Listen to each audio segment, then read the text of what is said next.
Hello everyone. पिछले lecture में हमने आपको बताया था symmetric, skew symmetric and their properties.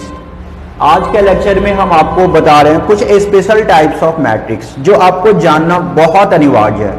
अगर आप लोग सोचते हो कॉम्पिटिटिव एग्जाम फेस करना, उसको क्वालिफाई करना, तो आज के लेक्चर को आपको अच्छे से पढ़ना होगा। इनडायरेक्टली हम ये भी कर सकते हैं कि आज जो मैं आपको बता रहा हूं, अगर आप ये नहीं जानते हो तो मैट्रिसेज आप बिल्कुल नहीं जानते हो।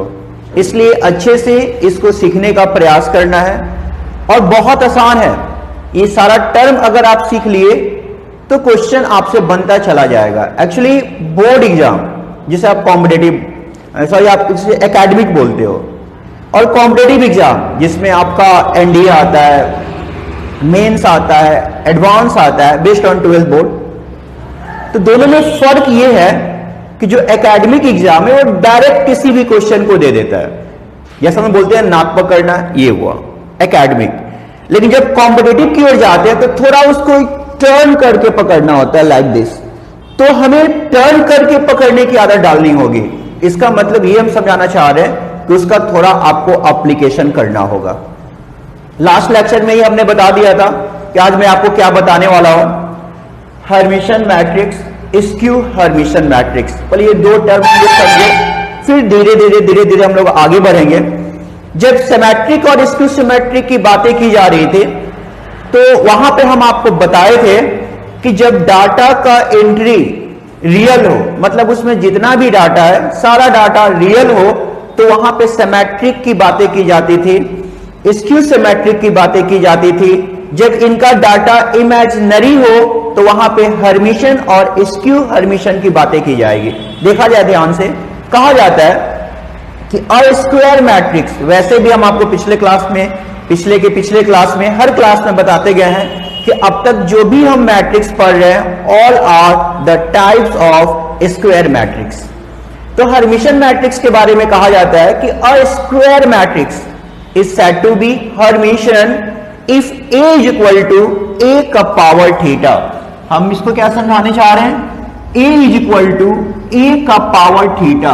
ये आप समझ पा रहे हो, ये जो A का पावर थीटा है इसे हमने नाम दे रखा था कंजुगेट ट्रांसपोज ऑफ मैट्रिक्स। ये जो A का पावर थीटा ये होता है conjugate transpose of matrix.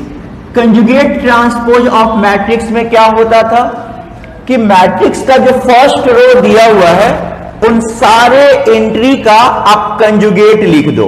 Conjugate मतलब इमेजिनरी पार्ट का साइन चेंज कर दो और उस फर्स्ट रो को फर्स्ट कॉलम बना दो। फिर सेकंड रो का टोटल कंजुगेट लिख दो, फिर उनको सेकंड कॉलम में लिख दो। थर्ड का सारा कंजुगेट लिख दो जो थर्ड रो में दे रखा है, फिर उसको थर्ड कॉलम के। सेकंड है स्क्यू हर्मिशन मैट्रिक्स। तो यहां पे हमने शॉर्ट में डिफाइन किया, ये जो A लिया गया है ये स्क्वायर मैट्रिक्स है, यह स्क्वायर मैट्रिक्स है। तो इनके बारे में कहा गया कि a square matrix A is said to be skew Hermitian matrix. Skew Hermitian matrix if A का power theta is equal to -A। ये दो एग्जाम्पल देखने के बाद एक छोटा सा बेसिक टर्म निकला जिसको नोट्स में हम लिखवा रहे हैं कि diagonal elements of Hermitian matrix must be real. ये जो हर्मिशन मैट्रिक्स है, हर्मिशन मैट्रिक्स, इनका डायगोनल एलिमेंट हमेशा रियल होगा। मतलब ये A यहां पर रियल है, D यहां पे रियल है, 3 रियल है, 5 रियल है एंड 2 इज ऑल्सो रियल। तो diagonal elements of Hermitian matrix must be real, but diagonal elements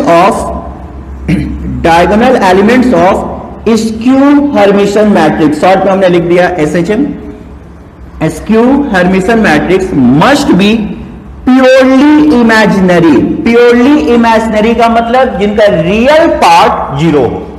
purely imaginary का मतलब रियल पार्ट जीरो हो या जीरो।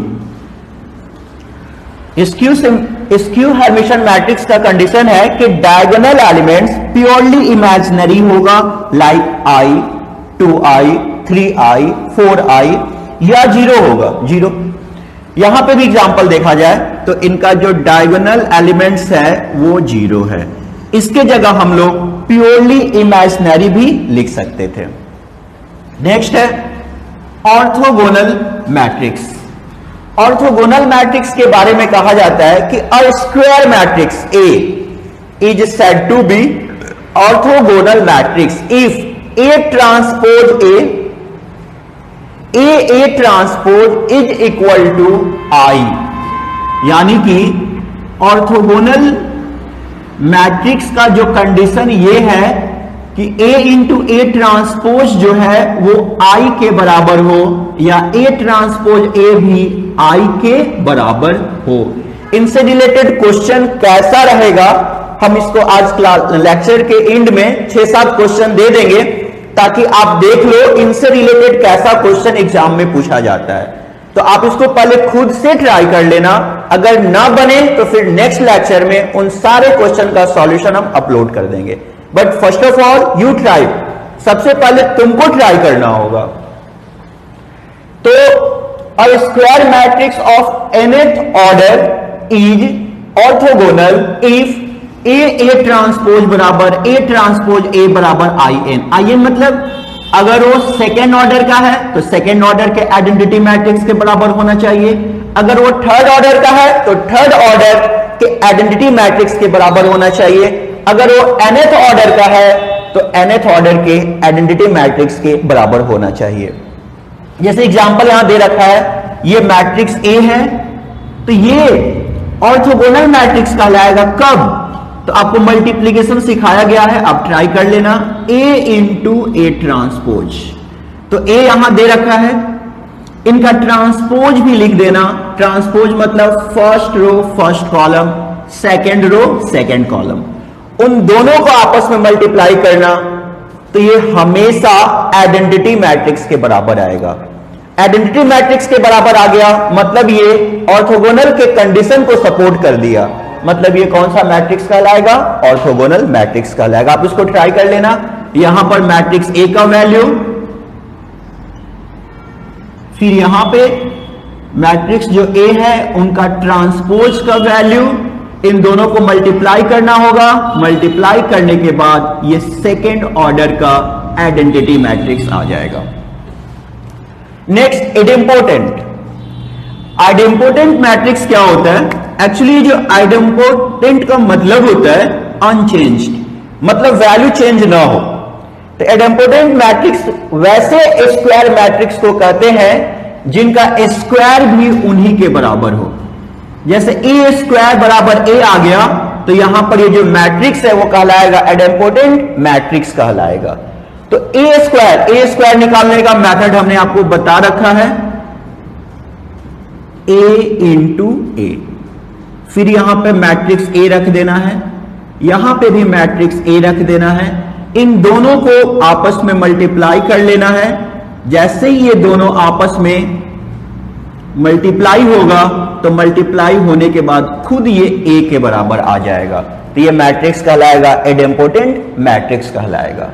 नेक्स्ट है involuntary matrix.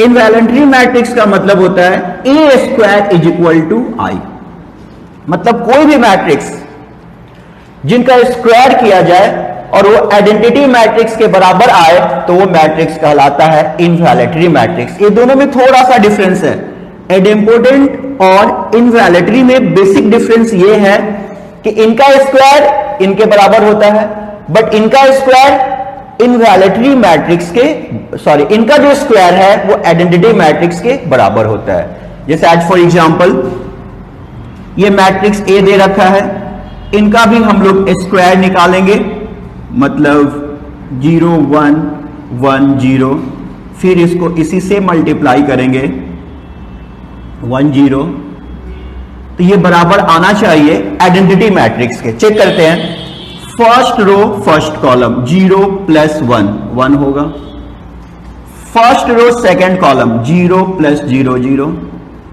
Second row first column 0 plus 0, second row second column 1 plus 0 1, तो it will be identity matrix, ये identity matrix के बराबर होगा।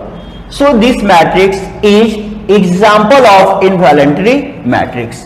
इनवॉलेंटरी मैट्रिक्स का मतलब होता है A square is equal to identity matrix. अगर ए का ऑर्डर 2 है तो आइडेंटिटी मैट्रिक्स का ऑर्डर 2 होगा, अगर ए का ऑर्डर 3 है तो आइडेंटिटी मैट्रिक्स का ऑर्डर 3 होगा। Next one is nilpotent. देखो नील का मतलब ही आप समझ में आ रहा होगा आप लोगों को कि नील का मतलब होता है कुछ नहीं, जीरो। तो नील पोटेंट मैट्रिक्स वैसे मैट्रिक्स को कहते हैं कि ए का पावर जो m है वो नल मैट्रिक्स के बराबर हो जाए। जीरो मतलब null matrix. a to the power m is equal to zero, zero means null matrix. अब समझना है कि m यहां पर क्या है, तो m is least positive index. ये जो m है, m होता है लीस्ट पॉजिटिव इंडेक्स। अब इस m का वैल्यू कैसे निकालते हैं हम लोग देखते हैं। तो यहां पर ये a एक मैट्रिक्स है 0 1 0 0। तो क्वेश्चन ये पूछा जा सकता था कि ये मैट्रिक्स नील पोटेंट मैट्रिक्स है, this matrix is equal to nilpotent matrix, then find the least positive index of this matrix. The least positive index value of this matrix, मतलब ये हुआ कि हमें वैल्यू निकालना है m का। हमें वैल्यू किसका निकालना है, m का निकालना है। इसको थोड़ा सा समझना है। सपोज एक मैट्रिक्स है मेरा a, इस मैट्रिक्स का जो ऑर्डर है, ऑर्डर जो है वो nth है। इस मैट्रिक्स का एक मैट्रिक्स a है, इसका ऑर्डर है n। तो इट मींस इसका मतलब ये हुआ, इट मींस इसका मतलब ये निकला कि m का जो वैल्यू है वो लेस देन और इज इक्वल टू n होगा। जो लीस्ट पॉजिटिव इंडेक्स है, लीस्ट पॉजिटिव इंडेक्स का मतलब वैल्यू ऑफ m। तो इस m का वैल्यू दिए हुए स्क्वायर मैट्रिक्स के ऑर्डर से छोटा होगा या उनके बराबर होगा। तो यहां पर ये जो मैट्रिक्स a दे रखा है, इनका ऑर्डर है 2 by 2। तो इसमें m का जो वैल्यू होगा वो मैक्सिमम 2 होगा, नहीं तो 2 से क्या होगा, छोटा होगा। तो इस तरह से हम लोग किसी भी मैट्रिक्स का किसी भी नीलपोटेंट मैट्रिक्स का हम लोग लीस्ट पॉजिटिव इंडेक्स वैल्यू निकाल सकते हैं। इस तरह से हम लोग आसानी से उनका वैल्यू निकाल सकते हैं। तो अभी हम लोग मेनली देखे Hermitian, skew Hermitian, orthogonal, idempotent, involuntary, next nilpotent, idempotent, orthogonal, Hermitian, skew Hermitian, ये सारा मैट्रिक्स हम देख लिए। अब हम लोग इनसे रिलेटेड कुछ क्वेश्चन प्रैक्टिस करेंगे ताकि इन सारे का आइडियाज आपको मिल जाए। तभी मैं कुछ क्वेश्चन इनसे रिलेटेड आपको दे रहा हूं, आप इन सारे क्वेश्चन को घर पे एक बार प्रैक्टिस कर लेना। अगर क्वेश्चन बने तो बहुत अच्छी बात है, ना बने तो जो क्वेश्चन नहीं बनेगा उसको आप नीचे कमेंट बॉक्स में लिख देना, क्योंकि आज का जो भी क्वेश्चन है सारा स्टैंडर्ड क्वेश्चन है। हर एक क्वेश्चन कोई ना कोई कॉम्पिटिटिव एग्जाम में, कॉम्पिटिटिव एग्जाम मतलब बेसिकली आज हम बातें कर रहे हैं आईआईटी मेंस और एडवांस की, तभी मैं जो क्वेश्चन लिखने जा रहा हूं बोर्ड पे वो सारा क्वेश्चन या तो मेंस में पूछ रखा है या तो एडवांस में पूछ रखा है। वो क्वेश्चन अगर बने तो अच्छी बात है, अगर ना बने तो ज्यादा आपको वरी करने की जरूरत नहीं है। अभी जो हम लोग थ्योरी पढ़े उस थ्योरी से रिलेटेड कुछ क्वेश्चन हमने आपको दे रखा है। इन सारे क्वेश्चन को आप लोग अच्छे से ऑनेस्टली घर पर प्रैक्टिस करना। ये क्वेश्चन देने का सिर्फ एक ही पर्पस है हमारा, क्योंकि आप लोग के पास जनरली घर पे एनसीईआरटी, आरएस अग्रवाल, केसी सिन्हा यही सब बुक रखते हो, तो उन सब बुक में ये तरह का क्वेश्चन नहीं दिया हुआ है। तो आप लोग इसको एक बार अच्छे से प्रैक्टिस कर लेना। बन जाए तो अच्छी बात है, ना बने तो कमेंट बॉक्स में कमेंट कर देना कि कौन कौन सा क्वेश्चन आपसे नहीं बना है। और हम बार बार बोल रहे हैं किस तरह के क्वेश्चन से डरना नहीं है। 2-3 चैप्टर में ही अगर हम लोग इस लेवल का क्वेश्चन बना लें तो आने वाले चैप्टर में आप इसके लिए तैयार रहोगे और ज्यादा आपको प्रॉब्लम नहीं होगा। मेरा ये कहना है कि 15-20 बेसिक क्वेश्चन बनाने के बाद आप बहुत ज्यादा खुश होने लगते हो, लेकिन वो खुशी आपकी टेम्पोररी होती है।